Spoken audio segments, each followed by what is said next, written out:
जय जगन्नाथ सांग मैंने welcome back to my mini blog. आज आपण मानक मु अंडा कषा कर देखेबी से भी गोटे अलग स्टाइल आउ सेटा बहुत टेस्टी।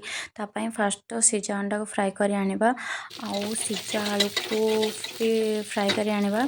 तापर सिझा आलू फ्राए कर सरला परे हमर कटा जतिया प्याज कंचा लंका को अधा फ्राए करा जिवो आउ सेथिरे हमर पेस्ट हेतिबा अदा रसुण को फ्राए करा जिवो आउ सेटा भी अधा फ्राए हल्ला परे ता सहित किसी पानी ऐड करा जिवो आउ किसी पानी ऐड कर सारी ताकू भल भाव में 2 ରୁ 3 मिनिट घड़े दिया जिवो सिझिबा पई आउ सेटा सिझी गला परे सेथिरे हमें लंका गुंड हल्दी गुंड जीरा पाउडर गरम मसला मध्य ऐड करा जिवो आ ताकू भल भाव में मिक्स करा जिवो। मिक्स कर सारिला परे ताकू स्वाद अनुसार टिके लूण पका जिवो आ लूण पकई सारिया परे कटा जाइतिबा टमाटो को सेथिरे पकई ताकू भल भाव में मिक्स करी 3 ରୁ 4 मिनिट सिझा छाड़ दिया जिवो आउ सिझी टमाटो भल भाव में सिझी गला परे फ्राए होतिबा आलू को ता सहित मिक्स करी पुणी 4-5 मिनिट पई ताकू घड़ी दिया जिवो। हम फ्राए होतिबा अंडा को छाड़ दबा आ ताकू भल भाव में सब तापर रेडी हो गला हम अंडा कषा। वीडियो भल लागले सब्सक्राइब करंतु। Thank you.